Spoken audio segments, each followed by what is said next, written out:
Troubles urinaires, quels sont les symptômes à ne pas négliger et qu'est-ce que vous pouvez concrètement faire pour améliorer votre quotidien?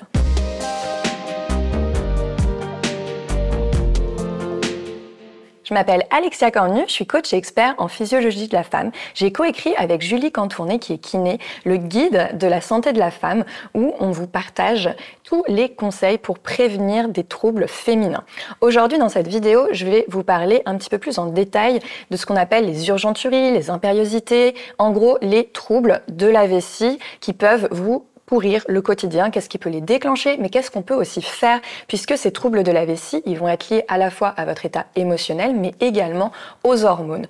À ne pas confondre avec les troubles du périnée, que je mets dans une autre catégorie, qui concerne vraiment les muscles et les tissus conjonctifs, ligaments, autour vraiment du périnée, donc le plancher pelvien. Là, on va plus parler de la vessie aujourd'hui et voir un petit peu tout ce que vous pouvez faire pour prévenir de ces impériosités et urgenturies. Alors tous ces troubles urinaires et troubles de la vessie vont être répertoriés avec un nom, une abréviation, le LUTS. Vous avez peut-être déjà entendu parler du LUTS. Le LUTS, c'est le Low Urinary Tract Symptom. Ça va regrouper les urgenturies, les troubles urinaires, le fait de se lever la nuit, d'aller très fréquemment aux toilettes ou encore d'avoir des troubles du contrôle de la vessie. Alors je vais vous détailler un petit peu tout ce qu'on met dans ce fameux LUTS que vous aviez peut-être déjà entendu parler ou jamais. On va commencer par les nicturies. Ce sont les réveils urinaires la nuit, qui correspondent en fait à une hypersensibilité vésicale ou une incapacité de la vessie à se retenir la nuit.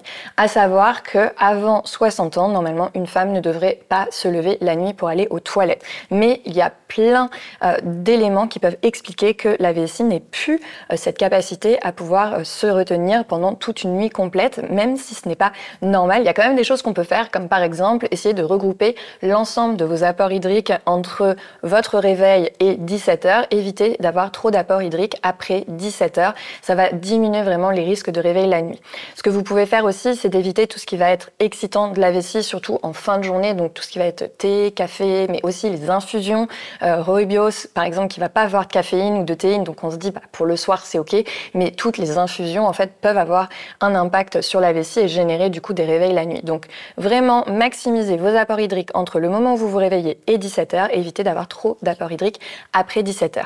Évitez aussi de faire des pipis de précaution en permanence parce qu'en fait les pipis de précaution vont avoir un impact sur la capacité de votre vessie à se retenir, elle va se dérégler et du coup si vous faites beaucoup de pipis de précaution en permanence, eh bien vous allez envoyer les mauvais signaux à votre vessie. C'est un petit peu comme si vous grignotez en permanence, au bout d'un moment vous avez du mal à sentir la faim parce que vous apportez en permanence des aliments du coup à votre estomac. Eh bien c'est la même chose avec les pipis de prévention. Si vous passez votre temps à aller aux toilettes alors que la vessie n'est pas pleine, au bout d'un moment, la vessie, elle perd un petit peu ses sensations de remplissage et donc vous allez avoir des signaux comme quoi vous avez envie d'aller aux toilettes alors que la vessie n'est pas encore à un stade de remplissage où vous devriez aller aux toilettes. Je vais vous parler aussi des urgenturies. Alors les urgenturies, c'est le fait, par exemple, vous n'avez pas du tout envie d'aller aux toilettes, vous arrivez à la maison, vous mettez la clé dans la porte et là, vous avez une envie intenable d'aller aux toilettes. Vous pouvez limite pas vous retenir. Eh bien, ça s'appelle donc des urgenturies, ou on peut appeler ça aussi des impériosités. C'est le fait que le détrusor, qui est le muscle de la vessie, se contracte de façon involontaire. Et donc, vous avez ces contractions très importantes qui fait qu'en fait, votre vessie ressent le besoin immédiat de se soulager. À savoir que c'est comme ce que j'ai dit précédemment, quelque chose qui va en général se dérégler à cause des pipis de précaution. Ou alors je pense aussi à toutes les infirmières ou maîtresses d'école qui n'ont pas le temps d'aller aux toilettes ou qui ont des horaires imposés pour aller aux toilettes, qui finalement ne suivent pas les besoins de leur vessie, mais suivent les besoins horaires de leurs contraintes professionnelles, qui fait que derrière, eh bien, la vessie est complètement déréglée. Ou alors je pense aussi à toutes les femmes qui ne veulent pas faire pipi en dehors de chez elles parce qu'elles trouvent ça dégoûtant et qui du coup se retiennent toute la journée. Eh bien, dès que vous arrivez à la maison, le cerveau envoie le signal que ça y est, on peut enfin se lâcher. Et même si on n'avait pas du tout envie avant, eh bien, là, il y a une contraction donc du muscle de la vessie, détrusor, qui fait que derrière, vous avez une envie intenable et donc vous n'arrivez pas forcément à vous retenir. Encore une fois, je sépare bien les troubles de vessie des troubles du périnée. Vous pouvez avoir un périnée qui fonctionne très très bien, mais à cause bien d'une urgenturie, avoir une incontinence urinaire. Alors, qu'est-ce qu'on peut faire si on a des urgenturies? Eh bien, il il y a plusieurs petites astuces. La première, ça peut être de faire des montées sur pointe de pied parce que vous avez le nerf vague qui va passer dans la pointe de pied qui va avoir un impact de détente sur le muscle de la vessie. Donc le fait de faire des petites montées sur pointe de pied en cherchant de l'autograndissement va vous aider. La vessie fonctionne avec le cerveau, donc il va falloir rééduquer tout ce qui va être de l'ordre cognitif. Donc de pouvoir progressivement redonner des bonnes habitudes et des bonnes pratiques, de ne pas faire systématiquement des pipis de précaution, d'attendre d'avoir la vessie qui soit un petit peu plus remplie. Ça va vous permettre de pouvoir rééduquer. Et je pense aussi à toutes les femmes qui ont tendance à faire pipi sous la douche de façon systématique, qui ensuite se retrouvent avec des urgenturies, par exemple en faisant la vaisselle, en se lavant les mains, ou alors quand vous êtes dans des douches publiques à la piscine, par exemple. Il va falloir déconnecter le fait d'être sous la douche ou d'avoir ne serait-ce que l'eau qui coule du fait d'uriner. Parce que pour certaines personnes, l'association est tellement forte que du coup, même en faisant la vaisselle, par exemple, l'eau qui coule du robinet va déclencher des urgenturies. Donc, ça se travaille. Faut savoir que tout le système cognitif, eh bien, il peut se rééduquer sans aucun problème, à condition d'être patiente et de mettre en place les bonnes habitudes. Donc, ne désespérez pas si c'est votre cas, mais essayez déjà de mettre de la conscience, de reprendre l'habitude de bien ressentir si vous avez envie de faire pipi ou si c'est à cause du stress, parce que vous allez partir, parce que vous avez peur de ne pas trouver des toilettes, par exemple, ou d'être dans des toilettes qui sont trop sales pour ne pas aller aux toilettes. Tout ça, ça va vraiment être des choses que vous pouvez travailler au quotidien et ne minimisez pas le fait de prendre dès maintenant de bonnes habitudes puisque après ça peut vraiment devenir un enfer quand les mauvaises habitudes sont ancrées et que la vessie commence vraiment à dysfonctionner de façon systématique. Ce que vous pouvez également faire en cas d'hyperactivité de votre vessie, donc ces contractions involontaires, ça va être du calcul mental, de travailler vraiment sur la partie cognitive, donc le cerveau, en lui proposant du coup des distractions. Donc le calcul mental fonctionne bien, à savoir que votre vessie fonctionne beaucoup aussi avec les émotions, à savoir que si vous êtes très stressé ou si vous avez peur, vous pouvez avoir aussi des contractions involontaires de votre vessie. Je pense que vous avez tout en tête l'exemple d'un enfant qui a très peur et qui va suriner dessus à cause de la peur. Eh bien, n'oubliez pas que la vessie est très étroitement liée aux émotions et que du coup, une peur ou un stress important peut avoir du coup un impact sur sa dysfonction. À savoir aussi que j'ai accompagné beaucoup de femmes en période de burn-out qui me partageaient avoir également des incontinences importantes. Donc quand vous avez tout le système émotionnel, mais aussi une fatigue extrêmement importante, eh bien vous avez un dérèglement au niveau de votre système nerveux qui peut avoir un impact sur le bon fonctionnement de votre vessie. Donc si vous êtes très fatigué, très stressé, sachez aussi que ça peut avoir un impact sur la dysfonction de votre vessie et encore une fois, à dissocier des troubles du périnée. Ça ne veut pas dire que vous pouvez pas avoir les deux, mais c'est quand même deux choses très différentes. Vous pouvez avoir un périnée, encore une fois, qui est fonctionnel et avoir des troubles de la vessie qui génèrent des incontinences.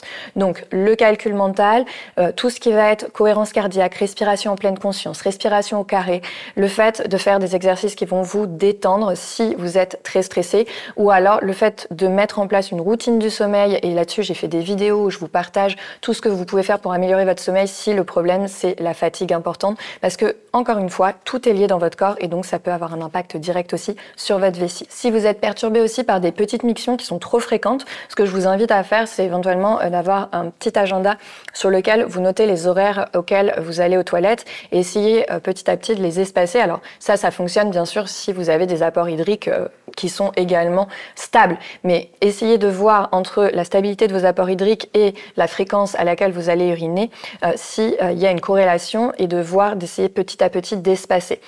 Certaines personnes vont aller directement aux toilettes après avoir bu et donc dans ce cas-là, vous pouvez gérer en fonction de vos contraintes un petit peu vos apports hydriques, à savoir aussi que ce que je recommande en général pour la majorité des personnes, ça va être de boire en petites gorgées de façon très régulière pour avoir une bonne hydratation globale de votre corps, ce qui va être très important pour le bon fonctionnement aussi de votre vessie, parce que se retenir de boire, c'est une mauvaise idée. Le risque, c'est d'avoir des urines qui vont être davantage concentrées parce que vous êtes déshydraté, et à savoir que des urines concentrées vont avoir tendance à inflammer la paroi de la vessie et donc générer aussi des des contractions de votre vessie parce que elle va être inflammée. Donc c'est pas la solution de ne pas boire. Boire régulièrement. Si vous savez que vous avez des contraintes de déplacement, dans ce cas-là, buvez un petit peu plus pour avoir le temps du coup d'aller aux toilettes avant d'être en contrainte où vous n'avez pas de toilette.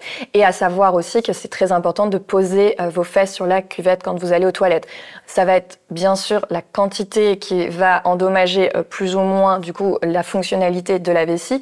Donc si c'est une fois de temps en temps, par exemple une aire d'autoroute, vous ne voulez pas poser les fesses parce que c'est dégoûtant, je comprends, et dans ce cas-là, il n'y a pas de souci. Utilisez si possible les toilettes turques s'il y en a parce que vous serez dans une position qui sera plus optimale que sur des toilettes où vous vous mettez en suspension, à savoir pour le relâchement du périnée, puisque quand vous êtes en squat, donc que vous êtes aux toilettes sans poser vos fesses, vous avez la contraction des muscles du périnée qui va fonctionner en opposition avec la contraction de la vessie, puisque ces muscles-là fonctionnent synchronisés. Quand vous avez le périnée qui se contracte, la vessie se relâche. Quand la vessie se contracte pour uriner, le périnée se relâche. Si vous êtes dans une position de squat, le périnée est engagé, il ne peut pas se relâcher. Donc vous allez à l'encontre du coup de votre physiologie. C'est pour ça que c'est important d'être dans une position relâchée, si possible avec les genoux un tout petit peu plus au-dessus du bassin. Donc la position accroupie pour le coup est idéale, mais la position en squat ne l'est pas. Donc voilà ce que vous pouvez faire. N'hésitez pas à vous balader aussi avec dans votre sac à main des mouchoirs et un tout petit spray désinfectant, ce qui peut vous aider du coup à nettoyer la cuvette, par exemple sur votre lieu de travail si vous estimez que c'est pas suffisamment propre. Enfin, vous l'avez compris, votre vessie, elle va être très sensible à votre niveau de stress, à votre sommeil, elle va être sensible aussi à différents signaux nerveux et des habitudes qui vont être bonnes ou mauvaises, mais elle est également énormément sensible aux hormones. Et donc, il est vrai que avec le syndrome génito-urinaire de la ménopause, vous pouvez avoir des troubles du fonctionnement de votre vessie qui va être directement lié aux hormones. À savoir que là-dessus, il y a des traitements qui peuvent être proposés. Donc, n'hésitez pas à en parler avec votre médecin, votre gynécologue, ou si vous êtes suivi en urologie, par exemple, ça peut être très intéressant d'avoir des discussions autour de ce qui peut aider. À savoir que certains traitements médicamenteux vont avoir un impact sur la vessie, donc peuvent déclencher du coup des dysfonctions de votre vessie. Donc n'hésitez vraiment pas à en parler avec les personnels de santé qui vous accompagnent pour trouver la meilleure solution pour un maximum de confort. Encore une fois, ne restez pas dans une détresse sans solution. Il existe énormément de choses que vous pouvez faire. Vous pouvez reprendre le pouvoir sur votre corps. Ce sera peut-être pas parfait, mais ce sera mieux. Et donc accrochez-vous à chaque petite avancée, chaque confort supplémentaire pour pouvoir continuer à prendre soin de vous et de votre santé. Aussi, dans ce qui peut déclencher des troubles de la vessie, votre alimentation va jouer un rôle. À savoir que les excitants, comme par exemple l'alcool, la caféine, la théine ou encore le tabac, sont des éléments de votre hygiène de vie qui vont avoir un impact direct sur votre vessie. Donc si vous consommez fréquemment ces produits-là, je vous invite vraiment à diminuer drastiquement leur consommation puisque vous verrez, ça aura un impact immédiat sur votre vessie. Et si vous consommez régulièrement du thé ou du café, essayez toujours de le faire à la fin d'un repas afin que les effets de la caféine soient moindres sur votre corps grâce au bol alimentaire qui va permettre de pouvoir absorber en partie et diminuer du coup les effets de ces aliments sur votre corps. Mais diminuer au maximum les excitants, ça fonctionne très très bien sur les dysfonctions de la vessie. À savoir aussi que ces dysfonctions peuvent être liées à un surpoids et que du coup avec une perte de poids, vous aurez également plus de confort au niveau vésical. J'espère que cette vidéo vous aura aidé à y voir un petit peu plus clair sur le fonctionnement de votre vessie ou plutôt le dysfonctionnement de la vessie, mais en tout cas restez positif sur le fait qu'il existe vraiment des solutions que vous pouvez pratiquer déjà au niveau de votre hygiène de vie et ensuite avec du personnel soignant. Ne restez pas seul, parlez-en si c'est vraiment une douleur. N'hésitez pas aussi à en parler avec vos amis, avec les personnes autour de vous et à partager cette vidéo parce que c'est typiquement le genre de sujet qui ne devrait pas être tabou. J'ai énormément de femmes qui viennent me voir en permanence dans mes accompagnements en me disant mais comment ça se fait que je ne savais pas ça avant. Donc c'est très très important de pouvoir parler de ça de façon beaucoup plus ouverte pour ensuite être plus renseigné et pouvoir continuer évidemment l'accompagnement avec des personnels de santé. Je vous remercie pour votre attention et je vous dis à très vite dans une prochaine vidéo.